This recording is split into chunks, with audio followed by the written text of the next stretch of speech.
शरद पूर्णिमा के दिन रात हो रहा है, वो रस बरस रहा है। शरद चंद्र, शरद पूर्णिमा का चंद्रमा खिला हुआ है और फूल खिले हैं बसंत ऋतु के। शरद पूर्णिमा का चंद्रमा क्वार का पुक्षी पूर्णिमा और बसंत फाल्गुन के अंत में। इतना बड़ा परिवर्तन। भगवान पिता रात्रि शरदोत्फुल्ल मल्लिका वीक्षरंतुम मनश्चक्रे योग माया समावृता। ये भागवत में लिखा है। यानी सब उल्टी बातें। शरद काल में बसंत ऋतु और शरद काल में बसंत ऋतु के फूल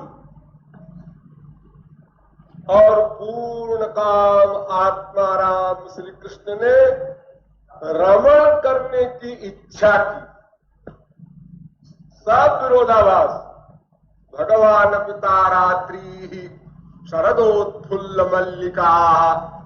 जब श्री कृष्ण ने देखा कि शरद काल में मल्लिकादिक फूल खिले हैं, ये मल्लिकादिक फूल तो बसंत ऋतु में खिलते हैं, ये क्या मामला है? तो ध्यान आया, ओ ये बात है, कामदेव युद्ध करने आया है बसंत ऋतु को लेकर। एक तो जब शरद काल में बसंत ऋतु के फूल खिले, ये उल्टी बात, तो भगवान ने कहा अपन भी उल्टे हो जाओ। तो भगवान भी आश्चर्य है, क्योंकि भगवान शब्द का अर्थ होता है ऐश्वर्यस्य समग्रस्य धर्मस्य यशसः श्रियः ज्ञान वैराग्योश्चैव शरणाम भग इति रणा।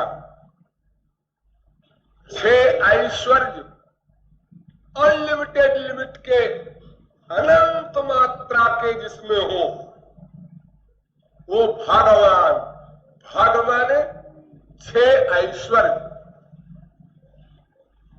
और एक एक ऐश्वर्य अनंत अनंत मात्रा के जिसमें हो, उसका नाम भगवान।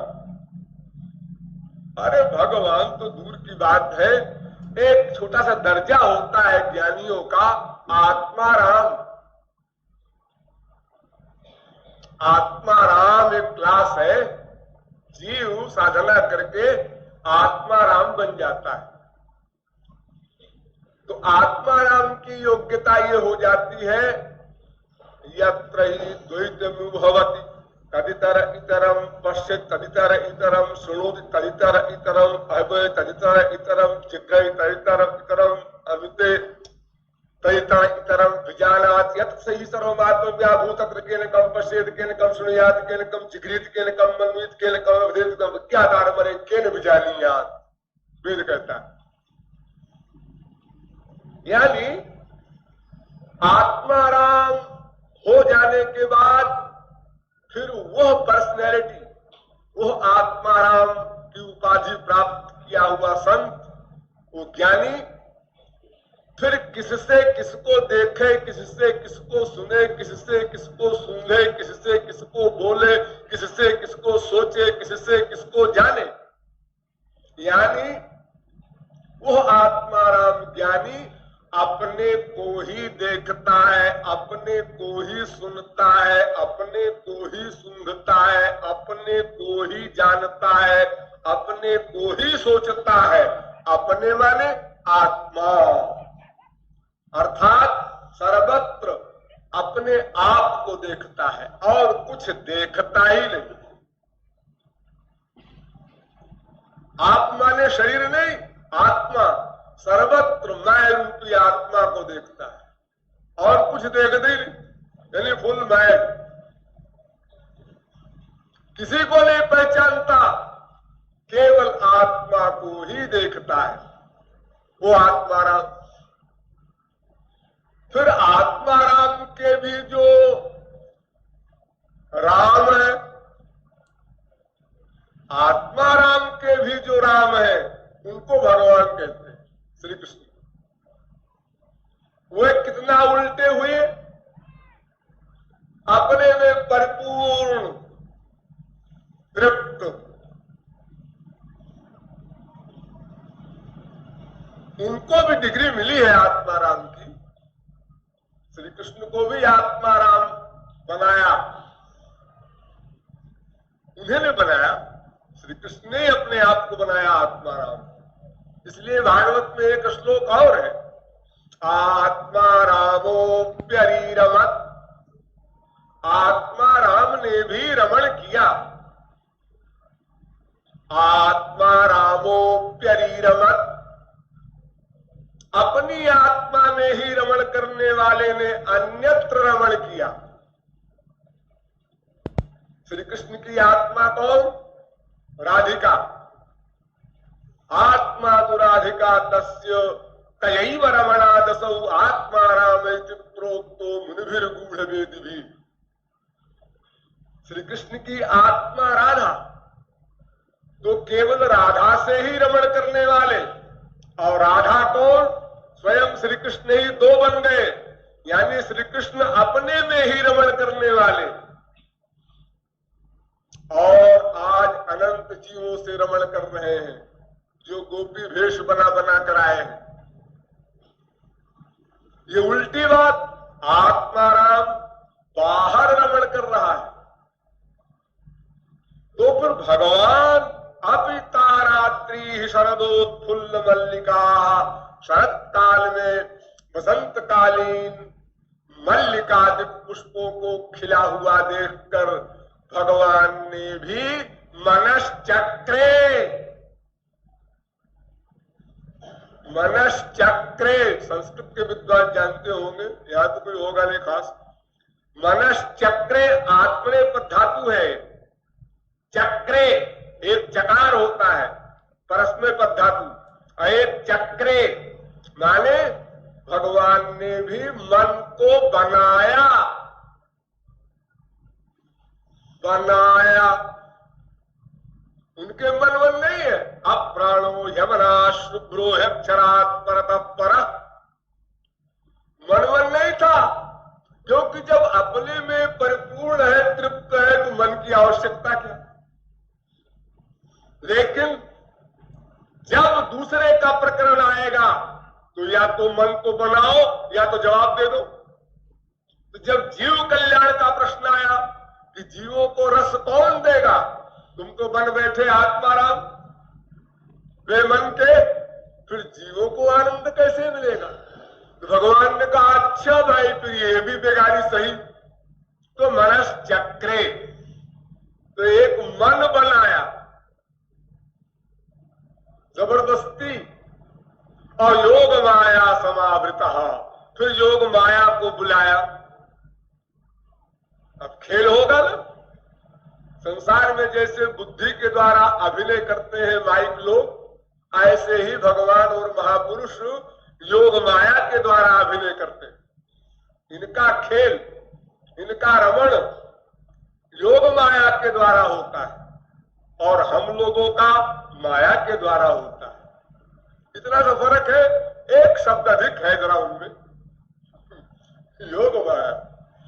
इसीलिए जीव के ऊपर एक आवरण है और भगवान के ऊपर भी एक आवरण है, दोनों घूंघट में है। जीव भी घूंघट में है और ब्रह्म भी घूंघट में है। जीव का घूंघट क्या? अज्ञानेनावृतम ज्ञानम तेन मुह्यन्ति जन्तवः। ये माया रूपी अज्ञान का आवरण है जीव के ऊपर, ये भी पर्दे में है। और भगवान के ऊपर क्या आवरण है? नाहं प्रकाश सर्वस्य योग माया समावृता। भगवान कहते मैं किसी को दिखाई नहीं पड़ता, भले ही उनके बीच में बैठा रहूं और लोग घूर घूर के देखते रहे, फिर भी मुझे कोई नहीं देख सकता, क्योंकि मेरे ऊपर भी एक पर्दा है योग माया का। माया, योग माया का गंवारी अर्थ ये समझो कि जो माया का कार्य करे लेकिन योग रहे अपनी पर्सनैलिटी में, अपनी पर्सनैलिटी में रहे और माया का कार्य करे, ऐसी पावर है एक स्पिरिचुअल, उसको योग माया कहते हैं। अज्ञान का कार्य करे लेकिन ज्ञान में गड़बड़ न हो, माया का कार्य करे लेकिन उसकी दिव्यता में गड़बड़ न हो, ऐसी एक स्थिति है जो कि भगवान और सिद्ध महापुरुषों के पास रहती है। उसी योग माया के खेल के द्वारा सारे खिलवाड़ करते हैं दोनों, और माया से परे रहते हैं। करोड़ों खून किए जा रहे हैं हनुमान जी योग माया के द्वारा, और सर्वत्र राम को देख रहे हैं प्रतिक्षण। सिया राममय सर्वत्र निज प्रभुमय देखहि जगत कासन करहि विरोध।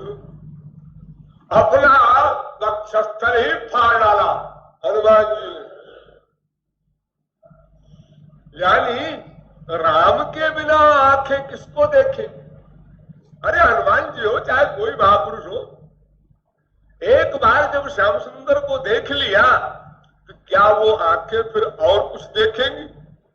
असंभव। अगर और कुछ देखती है तो लोगों को भ्रम है।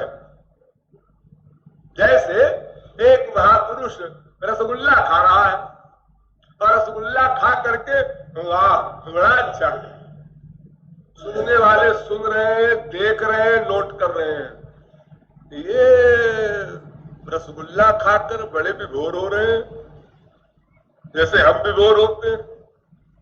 नहीं, तुमको धोखा है। वो रसगुल्ला खाते हुए भी श्यामानंद का अनुभव कर रहे हैं, कृष्णानंद का अनुभव कर रहे हैं, और तुम केवल रसगुल्लानंद का अनुभव करते हो। वो अपने उस आनंद से नीचे नहीं उतरे हैं। ऐसे तुम रसगुल्ला खा करके विभोर हो रहे हो रसगुल्ला की मिठास में, ऐसे वे रसगुल्ला की मिठास के अंदर व्याप्त जो परमानंद है उसमें विभोर हो रहे हैं। ये रहस्य केवल रसिक लोग जानते हैं और कोई जान ही नहीं सकता। बड़े चालाक होते हैं महापुरुष लोग, कोई नहीं पकड़ सकता, न भगवान को पकड़ सके न महापुरुषों को पकड़ सके। लेकिन सिद्धांत समझे रहो कि उनको प्रत्येक क्रिया में एक ही आनंद का अनुभव होता है। वो अपने आनंद से नीचे नहीं गिरते, और नीचे गिर जाए तो फिर आनंद क्या रहा? सदा पश्यन्त सूरया तद विष्णु परमं पदम, वेद कहता है। वो आनंद सदा के लिए मिला है ना। इसलिए योग माया के द्वारा भगवान और महापुरुष जीव कल्याण के लिए उतरते हैं, ये रीजन। वरना उनको कोई जरूरत नहीं। एक महापुरुष जो श्यामा श्याम से मिल चुका, वो फिर किसी और देखे क्यों?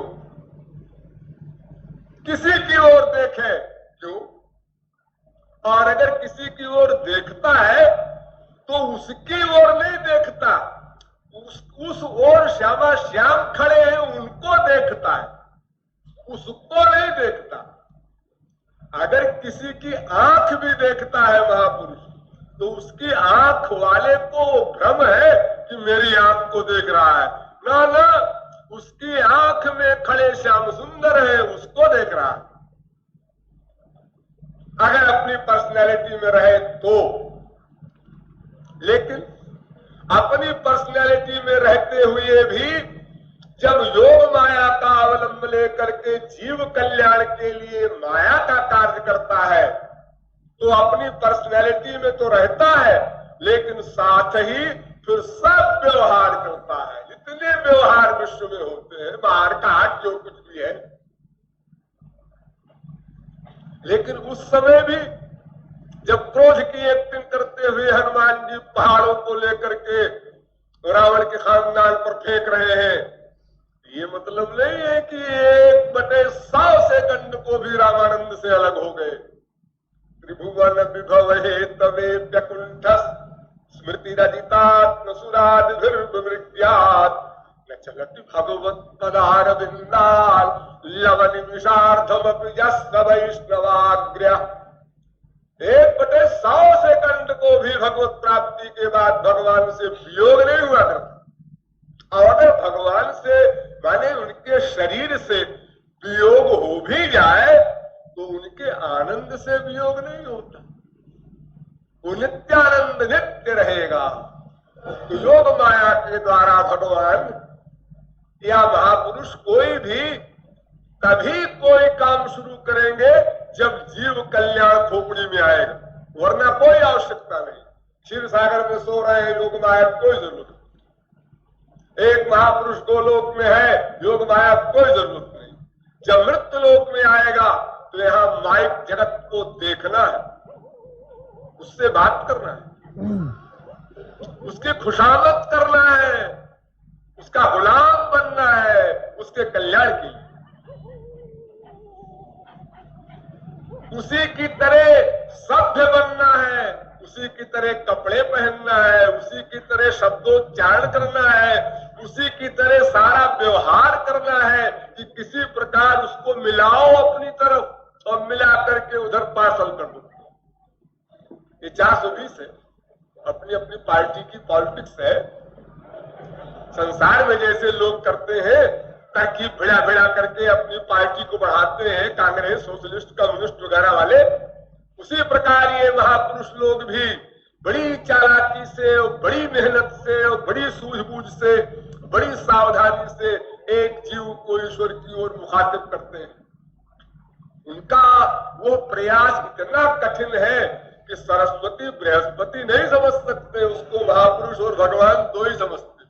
कितना कठिन है वो वर्क, क्योंकि जिसको कोई मतलब नहीं, वो किसी के सामने खड़ा हो, जरा मेरी बात सुन लीजिए, आपकी तारीफ, अरे ऐसे बड़े आए आपको अपनी बात सुनाने के लिए, अच्छा सुना लीजिए, सुनाया, देखा, बड़ा ज्ञानी बना फिरता है, हमको ज्ञान बता रहा है।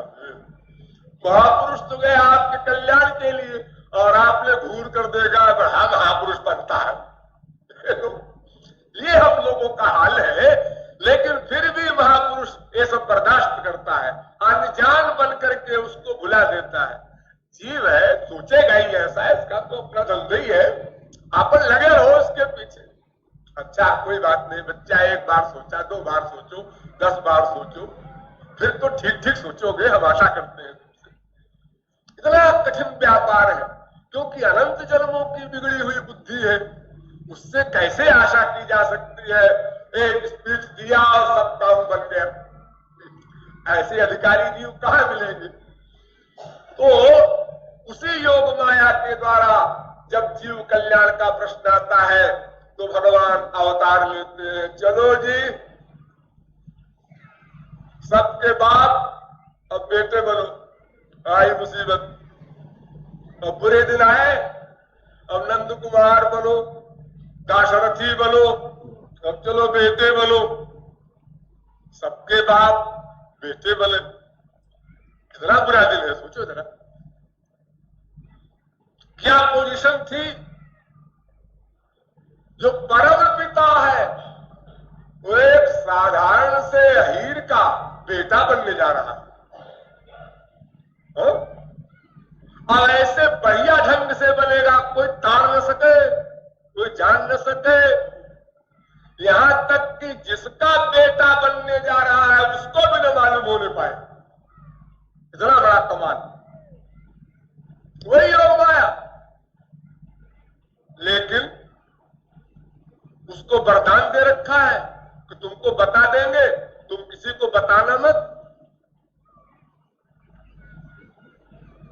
बता दिया देवकी को, सामने प्रकट हुए, आविर्भू छौरी स्मयमान मुखाम्बुजा, 4 भुजा से प्रकट हुए सामने। देखो मैं आ गया हूं, आए जीवात्मा, मैं तेरा पिता आया हूं, मेरे पिता आए हो, मैंने तुम्हें पिता रूप में कब मांगा था, मैंने बेटा रूप में मांगा था। अरे तो बाबा वो भी कर दूंगा, पहले बता तो दूं मैं कौन हूं। मैंने तुमसे वादा किया था कि मैं आऊंगा बेटा बनकर, तो जब तक मैं बताऊं ना कि हेलो मैं आ गया, तब तक सर्टिफिकेट कैसे मिलेगा। लो मैं बता रहा हूं कि मैं आ गया, अच्छा ठीक है आप आ गए, आपको नमस्कार, लेकिन अब बेटा बन जाओ। जय शिशु लीला, अब भय प्रकट कृपाला बंद करो। जय शिशु लीला, तो प्रभु मुस्काना। आई योग माया, कदम कदम पर योग माया को बुलाना पड़ता है भगवान और महापुरुष को, वरना कोई काम ही नहीं हो सकता माइक जगत में। फिर तो अपनी समाधि में लीन रहेंगे वो, न किसी की ओर देखेंगे, न बोलेंगे, न कोई बात कर सकेंगे। तो प्रभु मुस्काना, मुस्कुराए, ये इशारा, योग माया आओ। अब रोना भी पड़ेगा हमको, अब सब कुछ करना पड़ेगा। जब बेटे की एक्टिंग करना है, जैसे तुरंत का पैदा हुआ बच्चा रोता है, जिस प्रकार से उसी प्रकार रोना है, कोई स्त्री भाप न सके कि रोना नहीं, ये एक्टिंग है। बताओ, तुरंत के पैदा हुए बच्चे की आवाज कोई विश्व में बना सकता है? बड़ी उम्र वाला कैसे बनाएगा? नहीं बन सकता उससे। इसलिए ऊंची उम्र के बन जाओ। तुरंत के पैदा हुए बच्चे की उम्र के वैसे ही कोमल, उसी प्रकार के भोदू भट्ट स्वरूप में बन जाओ। सर्वशक्तिमान सर्वज्ञ भगवान, तुम्हारे बुरे दिन आए, योग माया से बनना पड़ा। और वहां से लेकर और 11,000 वर्ष तक रामावतार में, 100 वर्ष तक कृष्णावतार में एक एक क्षण योग माया से काम करना पड़ा, जो कि जीव कल्याण करना है। अगर जीव कल्याण न करना हो, योग माया के पर्दे में बैठे रहो, कोई काम नहीं है, उसकी आवश्यकता ही नहीं है। जैसे माया से पृथक होने पर जीव समाधि में लीन रहता है, ऐसे ही योग माया का जब वर्क नहीं करेगा भगवान और महापुरुष, तो समाधि में पड़ा रहेगा, अपने श्यामानंद ब्रह्मानंद में पड़ा रहेगा। और जब वर्क करने आएगा तो उसको योग माया को बुलाना पड़ेगा। तो उस योग माया से फिर वो माइक कार्य करता है। और जितने माइक जीव है अनंत ब्रह्मांड के, एक लाइन से खड़े कर दिए जाएं और सब कहेंगे माइक है राम, माइक है श्री कृष्ण, माइक है। इसकी प्रत्येक क्रिया माइक है, क्योंकि हम भी उसी प्रकार क्रिया करते हैं जिस प्रकार की ये करता है। सबको कंप्लीट शंका, डाउट। इसलिए रामावतार कृष्णावतार में सिवा महापुरुषों के एक भी नहीं पहचान पाता, एक भी नहीं जान पाता। जितना वो चमत्कार दिखाते हैं उतना ही लोगों को भ्रम होता है। हमारे संसार में लोग कहते हैं चमत्कार को नमस्कार है, तो श्री कृष्ण ने कहा चलो ये भी दिखाओ एक अवतार में। रामावतार वगैरह में तो चमत्कार 1-2 बार ऐसे दिखा दिया था प्राइवेट। अरे कौशल्या को दिखाया तो कौन जनता देख रही है कि ये भगवान के अवतार है, 4 भुजा से आए थे। अरे आपके घर में कोई स्त्री कहे कि ये लड़का है ना अपने जो हुआ है, हाँ ये 4 भुजा से पहले आया था। 4 भुजा से आया था, बेवकूफ कहीं, हमको बेवकूफ बनाती है। 4 भुजा से आया था, ये भगवान की अम्मा बनने जा रही है। अगर कौशल्या किसी से कहे होंगी, यही उनको उत्तर मिला होगा। और अगर ये उत्तर नहीं मिला होगा तो फिर वो भी महापुरुष होगा, वो जानता होगा कि हाँ मुझे मालूम है तुम्हारे यहाँ कौन आए।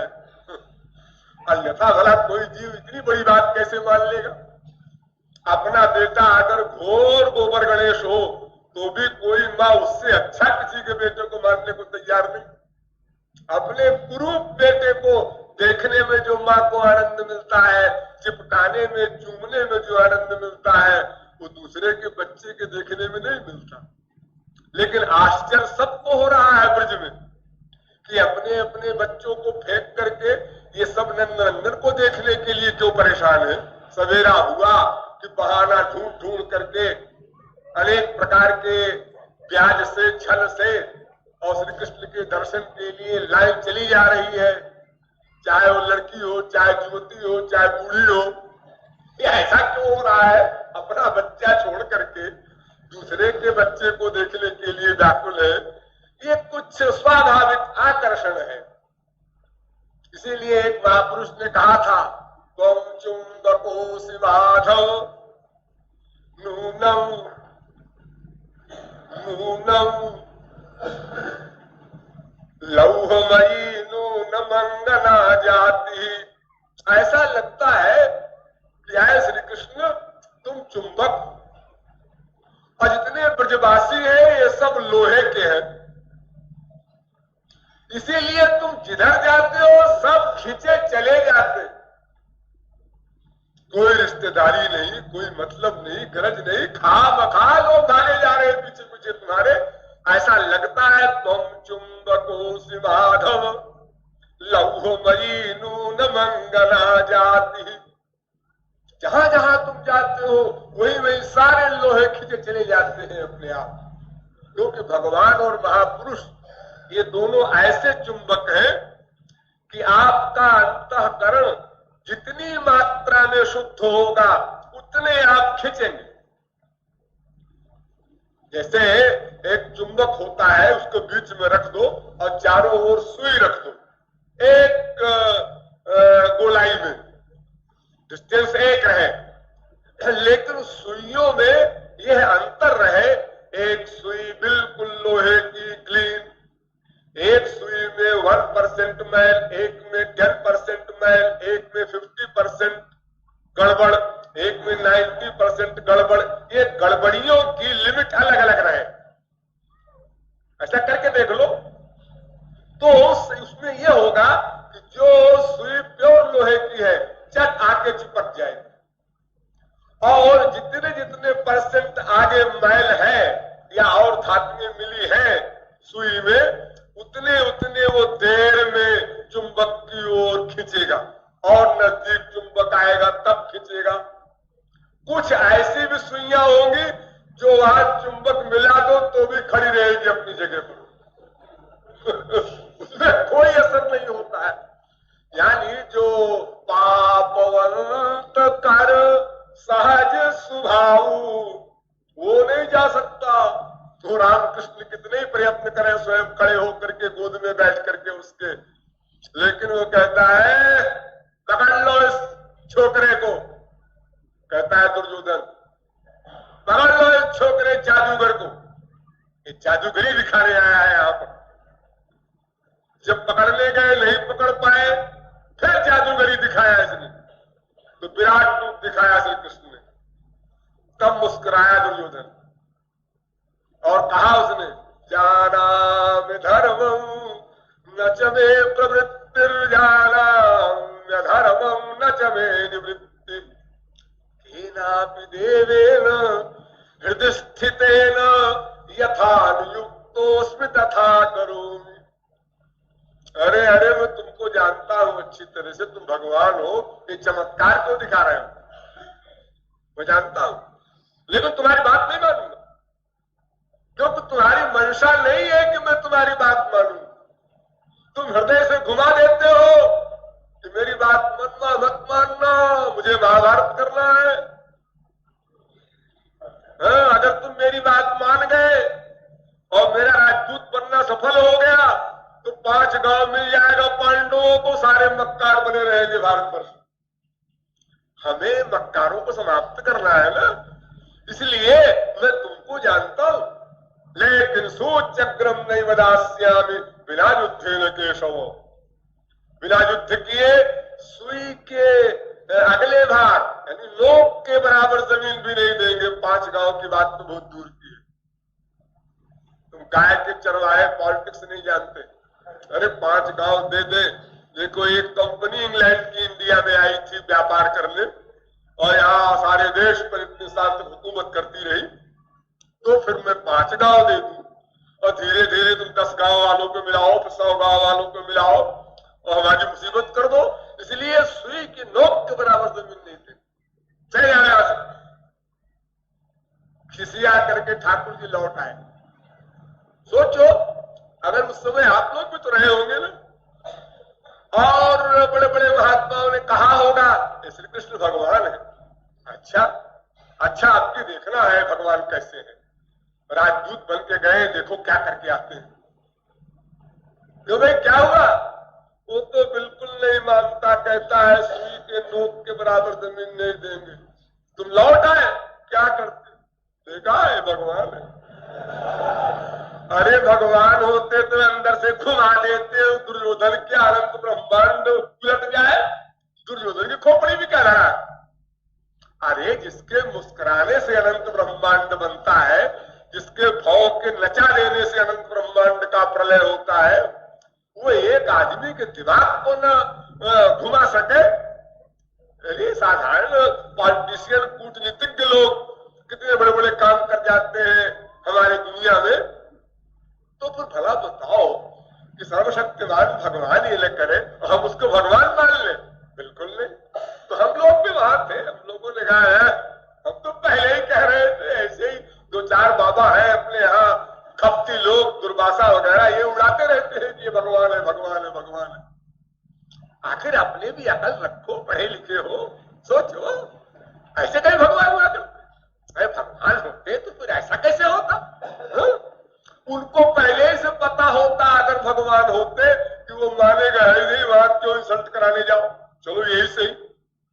अरे भगवान अपनी पावर नहीं भी लगाते, मान लो लगाना चाहते तो जान तो सकते थे भगवान पहले से कि हाँ वहां बेकार है जी, वो माने वाले गाय नहीं, तो पांडवों से कहते थे कि भाई किसी और को भेज दो, भाई अपन को छुट्टी नहीं है, अपने पेट में दर्द है। अरे कोई बहाना तुमको नहीं जाना है तो